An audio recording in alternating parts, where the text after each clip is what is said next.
Welcome everyone to the Fin Virtual Learning Series. Please note that this session will be offered in English for the first 30 minutes. The French session will immediately follow at 2 p.m. Veuillez noter que cette session sera offerte en anglais pour les premières 30 minutes et que la présentation en français suivra à 2 heures. I would begin by acknowledging that I'm here on the traditional unceded territory of the Algonquin Anishinaabe people. The Algonquin peoples have lived on this land since time immemorial, and I encourage all of you to acknowledge the land you are on as well. As we move through today's session, please share your comments in the chat space and questions by using the Q&A button in the language of your choice. You can vote for the questions you like by clicking on the thumbs up button. Please note that there will be no Q&A portion to this session.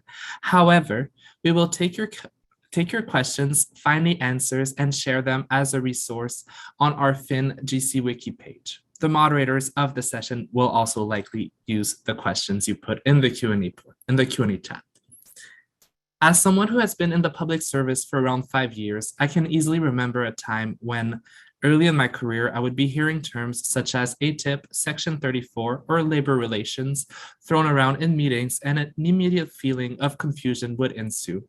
Some of these terms I was explained rather quickly because they directly impacted my daily work, while some others took months or even years to understand. Today, it's all about HR. I've worked in HR before as part of a truly amazing and hardworking team, so I know there is no shortage of topics and knowledge there. Before we get started, we have a couple of poll questions to assess your knowledge before the session. Don't worry if you don't know the answers, it's all just for fun. So can we put the polls up now? Thank you. Awesome. So the first question is, what is EAP? Is it an HR and pay system? Is it a program for employees' well-being? Or is it the employment and actings policy? Question number 2, where is lodged OCRO? So the Office of the Chief Human Resources Officer.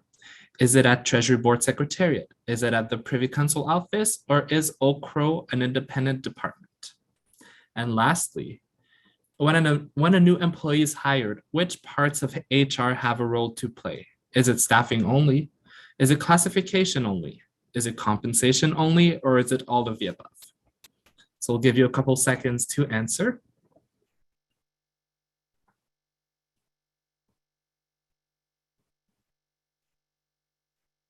Another 5 seconds.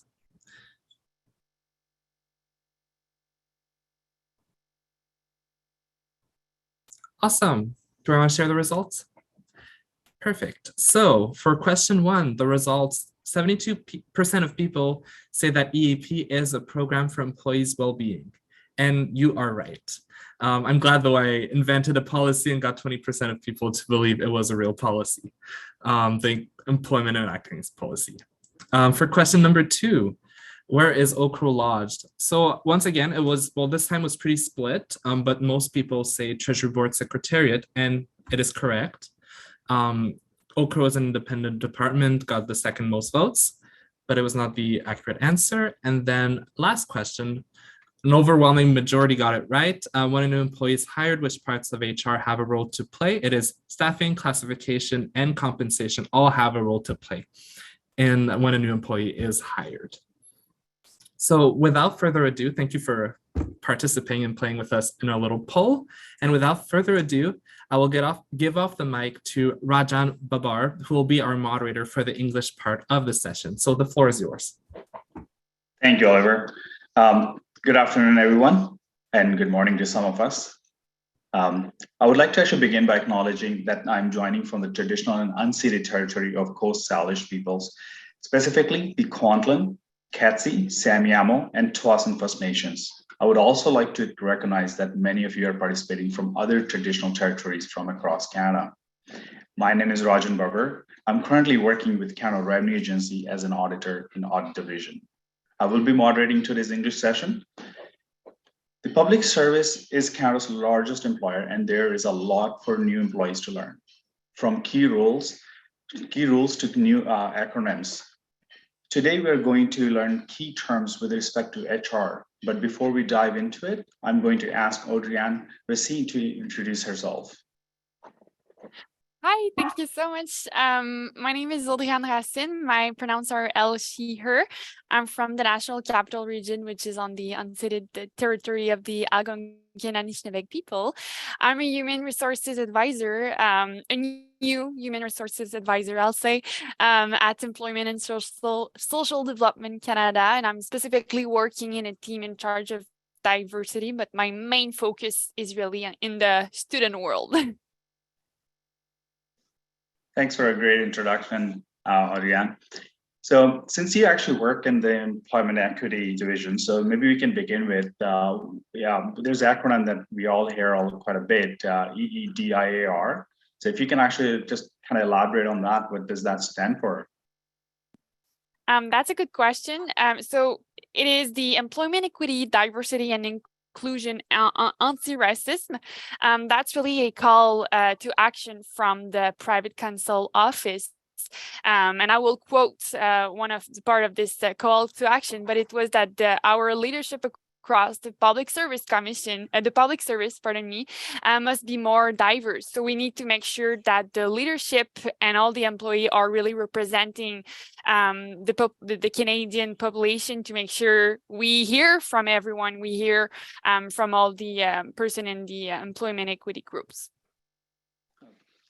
And like we've been actually noticing as you say, like the government of Canada and the federal agencies, they've been actually pushing to get a better representations at all levels. What are some of the steps that are being taken to accomplish that? That's a good question. So definitely the first thing when we discuss about diversity is that we need to see the data. We need to see if the workforce is currently, like, what is the workforce? So the first thing as an employee, it will be to fill out the the form about employment equity. So I know at ESTC, we can fill this form in PeopleSoft, so you can self-declare if you are part of an employment equity group. So women, Indigenous, visible minority, veterans. We also have a form for LGBTQ2+. So that way, in the HR, and the person working in diversity, they can see if we have some gaps in some employment equity groups, and that way we can have some recruitment campaign. We can encourage managers to hire person in the different employment equity group, and see if there is a gap in a specific professional group, occupational group, or at some levels. So to increase the representation where we see some gaps. I appreciate that answer, because a lot of the times, like when we are looking at it, when I'm looking at the processes and staffing process, and when I talk to my colleagues, actually they come across and they basically talk about, hey, we are being asked this, and there's always a concern, even though I understand what the purpose of it, but there's always a concern that actually comes forward, is that, are we being hired because of our background of the group, the small group that we belong to, or are we actually being hired because of our experience and expertise that we actually presented? So just to put everyone at ease, like, can you elaborate on that? Like, what is the process, and how do they take that information in account? Oh, that's a good question. Again, I'll know a lot of things. I don't consider myself as an expert, but I can answer your question. But definitely the goal in increasing the diversity in the workforce and the workplace is really to have different point of view, making sure that someone can speak on the behalf of, let's say, the group, in order to make sure that what we are currently doing is really representing all the groups, and everyone can collaborate on that. So it's really the diversity. We are looking for diversity to make sure we are aware of everything, and everyone can collaborate to make sure what we are developing is representing the population and representing the group. I'm not sure if I'm correctly answering your question, but this is how I see it. Thanks for that. Since we're already talking about staffing, can you shed a little bit light on just the process of staffing, what it takes behind the scene to actually to get the process going, and what it involves? Staffing, that's a super nice world. The first thing, let's say, before talking about staffing, I will also give a little bit details about classification. The classification world, let's say in HR, they are in charge of creating position. So when you look at the organizational chart, your manager will have, let's say, under them a few positions. And in order to hire someone, so the staffing world, you need to have a position available. And for this position, you'll have your group and level, also the group and level of the position where you can hire someone. So the classification team will be in charge of changing the location of the team, changing the description of this position. So when you have a position in your team that you are looking to hire someone, then you'll have this position available, and you'll contact the staffing team in order to plan your staffing action. So the first thing, the staffing advisor, they know by heart the Public Service Employment Act. So that's super important. If you're not aware of this act, a lot of information are there. You'll know who has the right to hire someone, what are the different hiring process, so non-advertised, advertised. That's also good things to know, especially if you're looking for a job. So the staffing advisor will guide the manager in order to plan their staffing action. So making sure the position is available, that they have the rights, or they have the approval to hire someone. Then they'll do their post on GC job if that's the way they decided to go. They'll need to evaluate the candidate, validate if they meet all the statement of merit criteria. That's another super interesting things to know. So they will evaluate the candidate for their official languages. If they are part of an employment equity group, that can also be a criteria to apply for the job. So the staffing world is really to make sure we are respecting every step by step of the Public Service Employment Act. Unfortunately, I don't have experience in staffing, but I think they are doing an amazing job, and they are really the expert in their fellow work. Definitely, it involves a lot of work for sure. So basically, what you said is that in order to start the staffing process, they must have a classification identified before they can even start the staffing process. You need to have a job. You need to have this position available, yes, before staffing and before looking for an employee, of course. Yeah, and is there actually, I know there's a Canada School of Public Services available. Just wondering, is there a course or some sort of session available that can actually help our participants to understand, or the new employees to actually understand how the staffing works?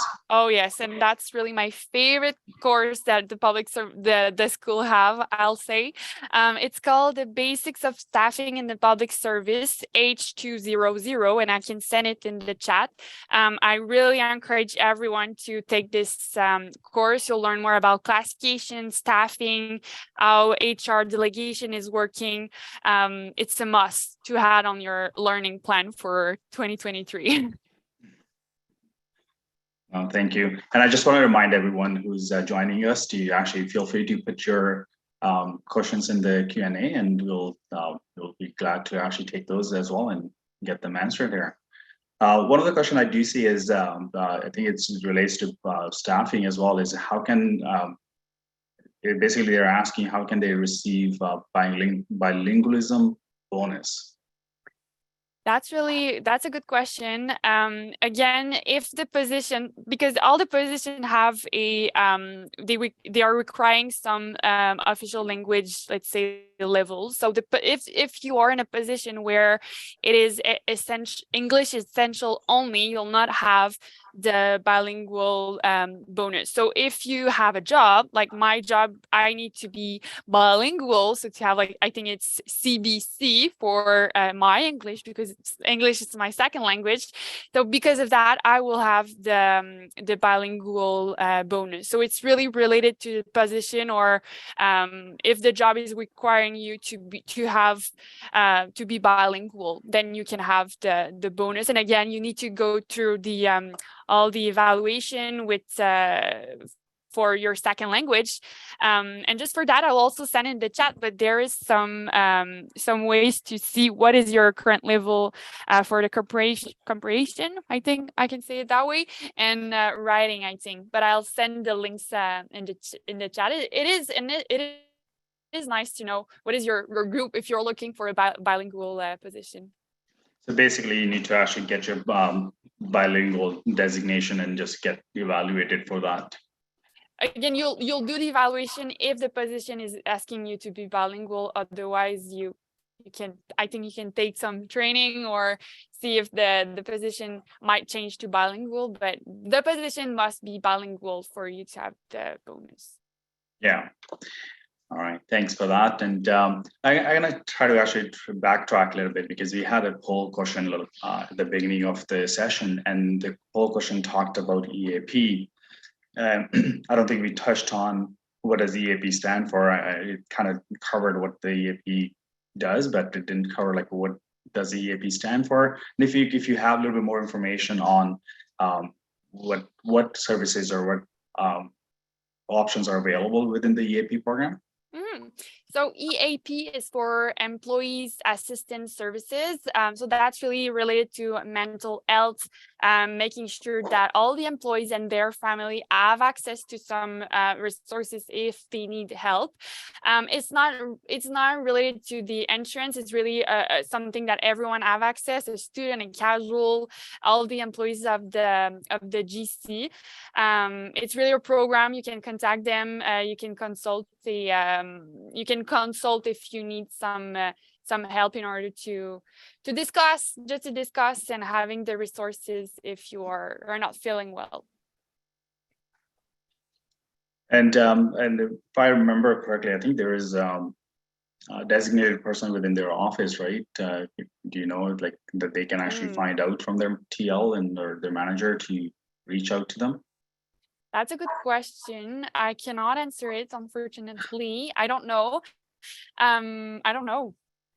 I know within CRA, we do have, like, we can ask our TL who the designated person is for EAP. So I'm pretty sure you guys can talk to your manager and talk about, find out who your designated person is. We're gonna try to actually answer some of the questions here that are being asked. Just quickly going back to one of those questions, I'm not sure if you will be able to answer, but we'll just try it. And if you're not able to, then it's okay.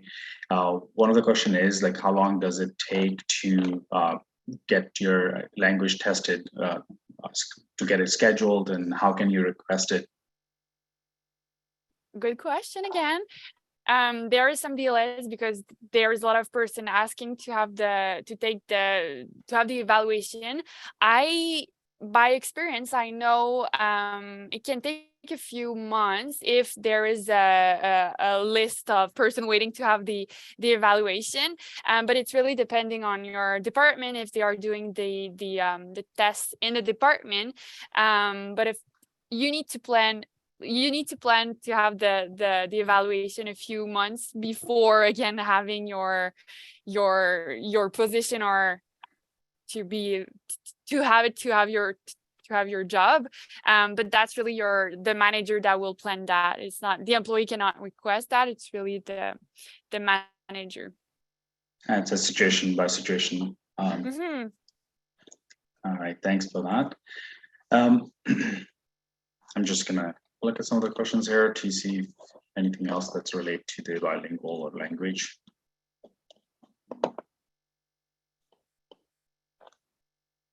I also see someone in the chat asking more information about the statement of merit criteria. That's really a good question. And to learn more about that, you can go in the occupational groups to see what are the essential criteria for the job. So let's say I'm in the PE group, so I need to have a bachelor degree. So you'll see the list of what is required for the occupational group, the level also. So that's really on, and again, I can share it in the chat, but it's really per occupational group that you can see some of the statement of merit criteria. And when you'll go through the process, they will evaluate that you are really meeting them to have the job and the position. All right, thanks. And like I know everyone tries to get promoted, try to move up the chain, and try to actually try to get ahead in their career. So one of the question is like, how do you get promotion within the government, and how can one can move from one classification to another, or within the classification moving from one level to another? That's a good question. Wow, a lot of good question. Personally, I'm currently P2, and my goal will be to have a P3 in the near future.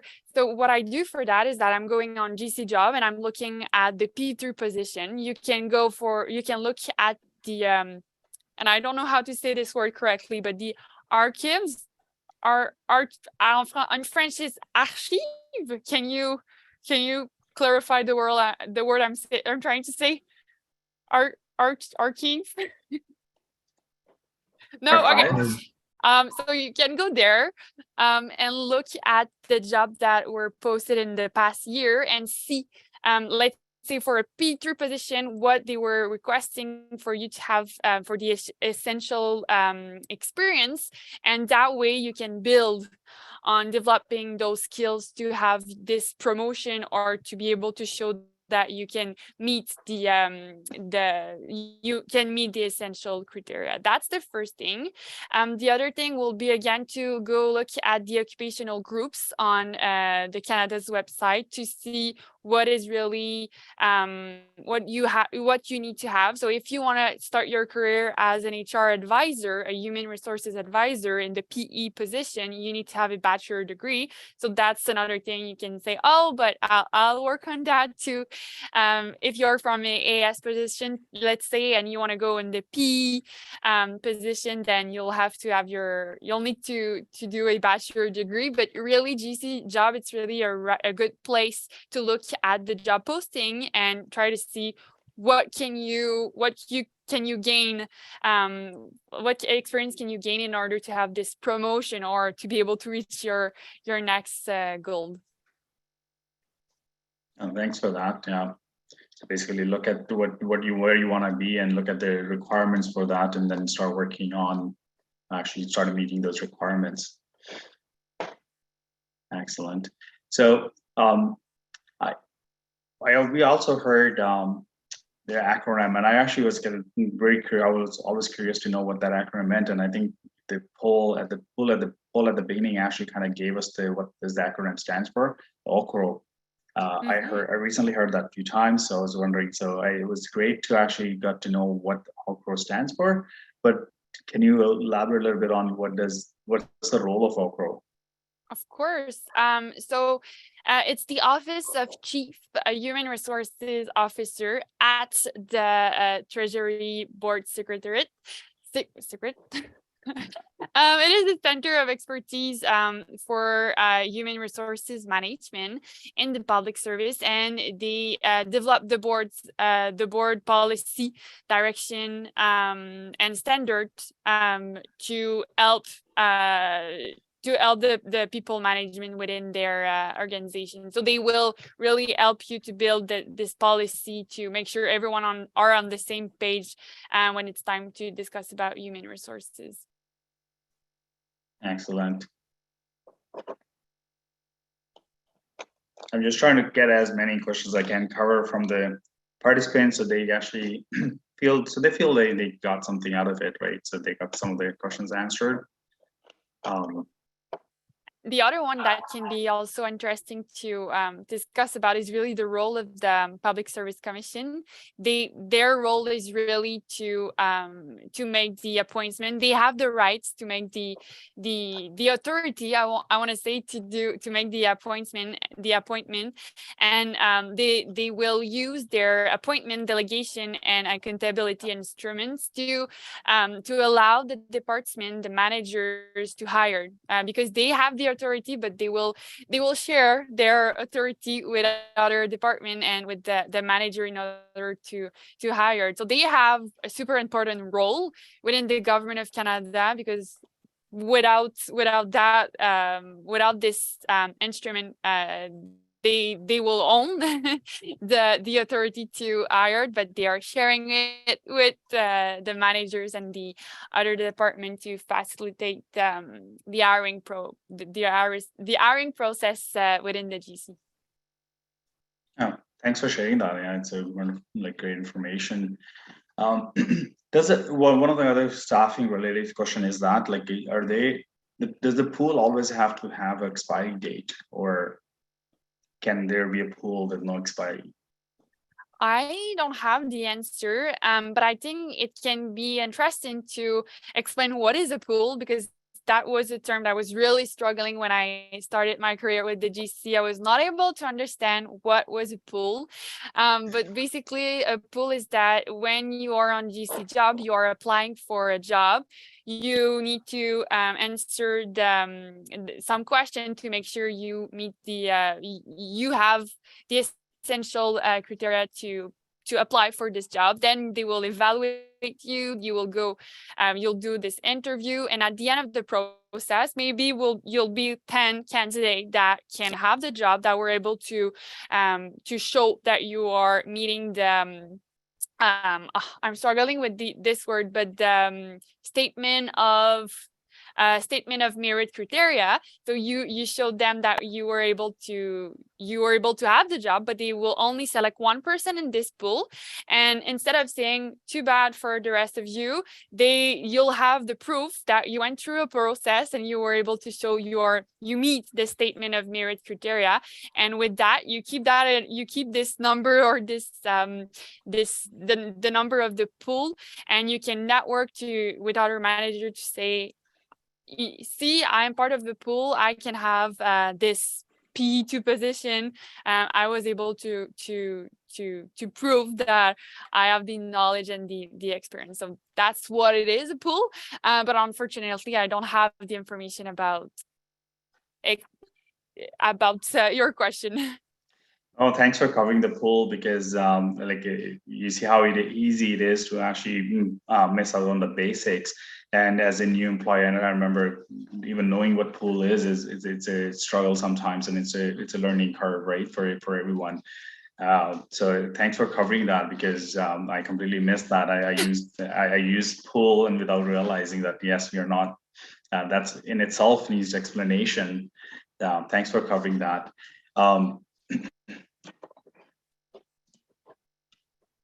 So yeah, we will look at that, and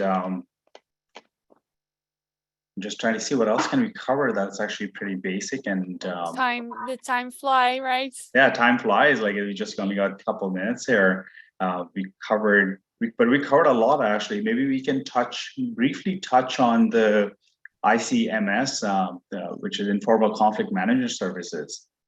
Mm-hmm. If you have a little bit of information, just whatever you want to share about that, just slightly. That's a good question, and at the same time, I will maybe summarize this wonderful session. But you can see at your departmental intranet some resources about who is in charge of conflict resolution. And if you have an issue in your team or with your manager, you can contact, for example, the informal resolution and coaching, the workplace assessment office, office, things like that, in order to help you to see what you can do with this issue, with someone in your team or with your manager. And just to summarize this wonderful session, I really encourage you to go on your intranet to see if you can have a section about HR to discover what are the different services they are offering. Really do this course with the school to learn more about staffing, to learn more about how this human resources world is working, and always be curious to learn more and gain knowledge for your own career, but also for helping the other around you. And that's all the time we had already. Thank you so much for such a wealth of information that you brought forward and shared with everyone. Yeah, feel free to check out the resources on intranet, and there will be some stuff that Federal Youth Network will be sharing with you as well. So I'll pass it back to Oliver to take on from here. Thank you, Rajan. Thank you for joining us today.